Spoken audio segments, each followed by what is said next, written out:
తాకట్లో ఉన్న మీ బంగారాన్ని విడిపించి ఆ రోజు ఆన్లైన్ రేటుకి కొంటాం. Sharma gold company. నమస్కారం, సుమన్ టీవీకి స్వాగతం. నేను మానస. ఈ రోజు మనతో పాటు ఉన్నారు జ్యోతిష్య రత్న, జ్యోతిష్య చక్ర వైభవ నిపుణ డాక్టర్ రాళ్లపల్లి రవికుమార్ గారు. వారితో మాట్లాడదాం. జూన్ నెల మాసానికి సంబంధించిన మాస ఫలితాల గురించి తెలుసుకుందాం. గురుగారు నమస్కారం అండి. నమస్కారం. గురుగారు, ముందుగా ఈ జూన్ మాసంలో ద్వాదశ రాశులకి సంబంధించి అంటే నవగ్రహాలు ద్వాదశ రాశుల్లో ఏ ఏ స్థానాల్లో ఉన్నాయో ముందుగా వివరించండి. తప్పకుండా. శరదిందు సమాకారే పరబ్రహ్మ స్వరూపిణి వాసరాపీఠ నిలయే సరస్వతి నమస్తుతే. సుమన్ టీవీ ప్రేక్షకులకి నమస్కారం. ఈ మాసం అంటే జూన్ నెల. జూన్ నెలలో నవగ్రహాలు ఎక్కడ ఉన్నాయో తెలుసుకున్నాం. ఎందుకంటే ప్రతిసారి మనం మాస ఫలితాలు చెప్పుకున్నప్పుడు ముందుగా ఏ గ్రహం ఏ రాశిలో ఉన్నాయో తెలుసుకుంటే గ్రహ సంచారం గురించి ఫస్ట్ తప్పకుండా తెలుసుకోవాలండి. ముందుగా వచ్చేసి సూర్యుడు అంటే రవి. అంటే ప్రతి నెల కూడా 15వ తారీఖు నుంచి ఒక రాశి నుంచి ఇంకో రాశిలోకి మారుతారు.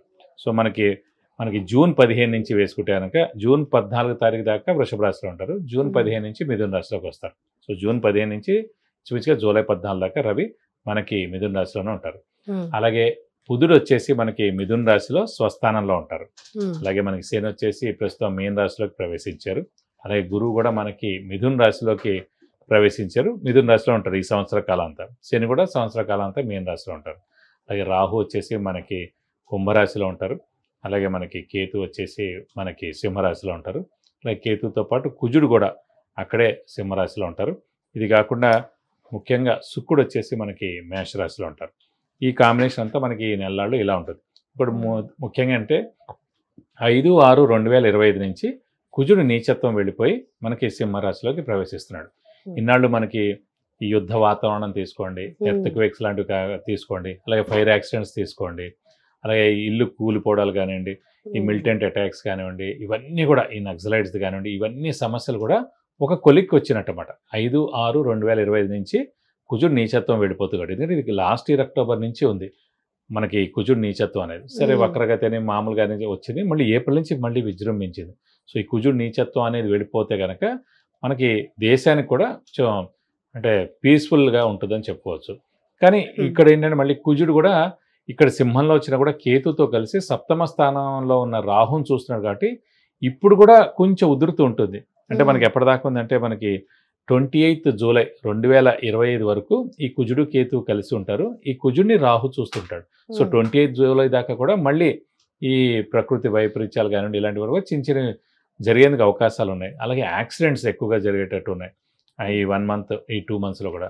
అలాగే ట్రైన్ యాక్సిడెంట్స్ అవనివ్వండి, అయితే బస్ యాక్సిడెంట్స్ అవనివ్వండి, ఫైర్ అంటుకోవడం కానివ్వండి, షార్ట్ సర్క్యూట్ కానివ్వండి, ఇల్లు కాలిపోవడం కానివ్వండి, అలాగే చిన్న చిన్న యుద్ధ వాతావరణం కాదు కానీ ఇలా అనవసరమైన చిన్న చిన్నవన్నీ కూడా జరిగేందుకు అవకాశాలు ఉన్నాయన్నమాట. సో కొంచెం జాగ్రత్త వహిస్తే సరిపోద్దని చెప్పుకోవచ్చు.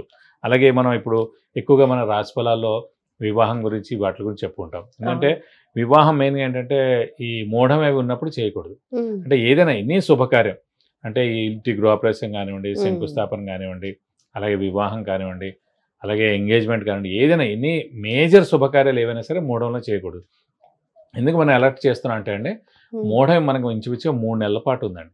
ఫస్ట్ వచ్చేసి ఇప్పుడు 10th జూన్ నుంచి 8th జూలై దాకా మూఢం ఉంది. సో ఈ టైంలో మనం ఏమి అంటే కనీసం పెళ్లి చూపులు కూడా చూడడానికి వీలేదు అనమాట. సో అందుగురించి ఇది మనం వేస్ట్ చేయకూడదు టైం.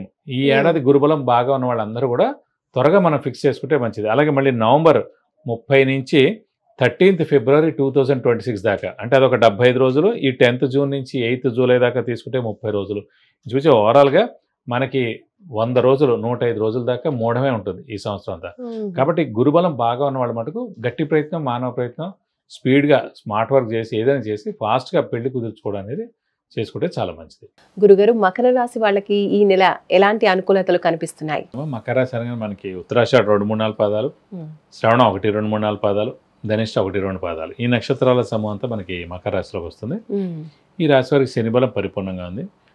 గురువు 6వ స్థానంలో ఉన్నా కూడా మిశ్రమంగా ఉన్నాడు. ఎందుకంటే వ్యయాధిపతి అయిన గురువు 6వ స్థానంలో ఉన్నాడు కాబట్టి ఇది విపరీత రాజ్యోగం అంటారు. సో అయినా కూడా గురుబలం ఒక 50 to 60% బాగానే ఉందని చెప్పుకోవాలి. మెయిన్గా యోగకారకుడు, అదృష్టకారకుడు ఆయన గ్రహం శుక్రుడు కూడా ఇప్పుడు ప్రస్తుతం మనకి 31st మే దాకా ఉచ్చలో ఉన్నాడు.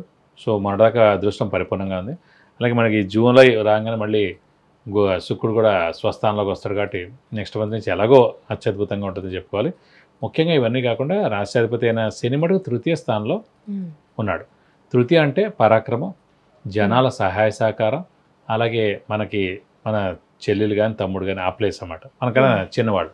సో వాళ్ళకి అత్యద్భుతంగా ఉంటుంది. అలాగే కమ్యూనికేషన్ స్కిల్స్, రైటింగ్ స్కిల్స్ కూడా తృతీయ స్థానంలో మనం తెలుసుకోవచ్చు. ఈ తృతీయ స్థానంలో శని ఉండడం చేత అవన్నీ కూడా మెరుగుపడతాయని చెప్పుకోవచ్చు.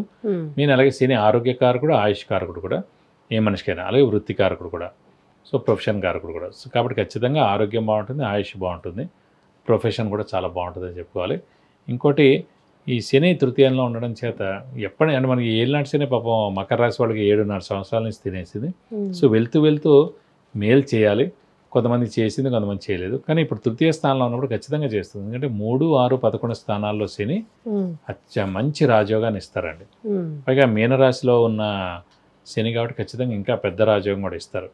అలాగే దైవబలం, దైవానుగ్రహం కూడా ఖచ్చితంగా పొందుతారు. ఎందుకంటే అది మీన రాశి అధిపతి గురువు కాబట్టి ఆ రాశిలో శని ఉన్నాడు కాబట్టి ఖచ్చితంగా వీరికి యోగాన్ని ఇస్తారన్నమాట.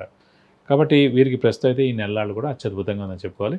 ఇంకోటి అష్టమ స్థానంలో కుజుడు, కేతు ఉన్నారు కాబట్టి అష్టమ స్థానం కొంచెం యాక్సిడెంట్స్, ఆయుష్ స్థానం కాబట్టి కొంచెం కుజకేతువులు అక్కడ ఉన్నారు కాబట్టి చిన్నపాటి యాక్సిడెంట్ జరిగేందుకు అవకాశాలు ఉన్నాయి. కొంచెం వెహికల్ డ్రైవింగ్ జాగ్రత్తగా చేయండి. ఎందుకంటే 28 జూలై దాకా కుజకేతువులు అక్కడే కలిసి ఉంటారు కాబట్టి కొంచెం వెహికల్ డ్రైవింగ్ జాగ్రత్తగా చేయండి. అలాగే ద్వితీయ స్థానం అనేది అంటే కుటుంబ స్థానం, నేత్రస్థానం, ధనస్థానం, వాక్స్థానం.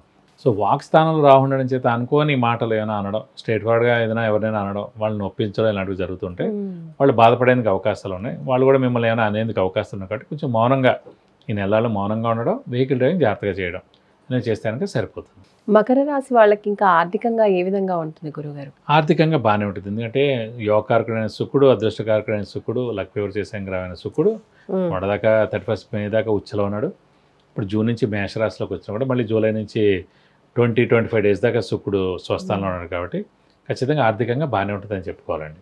గురుగారు, మకర రాశి వాళ్ళు ఉద్యోగస్తులకు ఏ విధంగా ఉంటుంది? ఉద్యోగ కారకుడు, వృత్తి కారకుడు, ప్రొఫెషన్ కారకుడు కూడా శని అండి ఏ మనిషికైనా. సో ఇక్కడ అనుకోకుండా రాశ్యాధిపతి శని అవ్వడం, అలాగే ఈ రాశ్యాధిపతి అయిన శని తృతీయ స్థానంలో చాలా బాగుండడం చేత వీరికి ఖచ్చితంగా నిరుద్యోగులకు ఉద్యోగం రావడం, ఉద్యోగస్తులకి promotions, name and fame, boss నుంచి మన్నన పొందడం, అలాగే ఫారెన్ టూర్ విజిట్స్, అసైన్మెంట్స్ కలిసి రావడం, ఇవన్నీ కూడా జరిగేందుకు అవకాశాలు ఎక్కువగా ఉన్నాయి. గురుగారు, మకర రాశి వాళ్ళు ఈ నెలలో ఏ పరిహారాలు పాటించాలో తెలియచేయండి. ప్రస్తుతం అష్టమ స్థానంలో కుజకేతువులు ఉన్నారు కాబట్టి సుబ్రహ్మణ్య స్వామిని ఎక్కువగా ఆరాధిస్తే చాలా మంచిది ఈ నెలలో, అంటే 28 జూలై దాకా.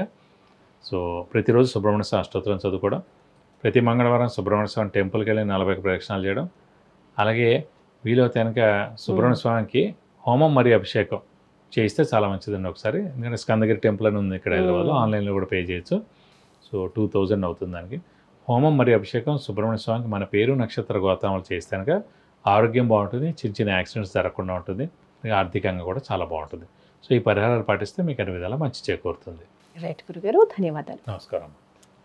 ఇదండి మకర రాశి వాళ్ళకి సంబంధించి జూన్ మాసంలో మాస ఫలితాలు ఏ విధంగా ఉన్నాయో తెలుసుకున్నాము. విద్య, ఉద్యోగం, వ్యాపారం, వివాహం, సంతాన యోగం, వ్యాపారం, గృహయోగం, వాహన యోగం, ఇలాంటి ఏ విషయానికి సంబంధించి అయినా సరే మీ జాతకానికి సంబంధించిన విషయాలు మీరు పరిహారాలు కావచ్చు ఏవైనా తెలుసుకోవాలి అనుకుంటే, పర్సనల్గా గురువు గారితో అపాయింట్మెంట్ తీసుకోవాలి అనుకుంటే స్క్రీన్ పైన కనిపించే నెంబర్స్కి కాల్ చేయొచ్చు, లేదంటే వాట్సాప్ కూడా చేయొచ్చు.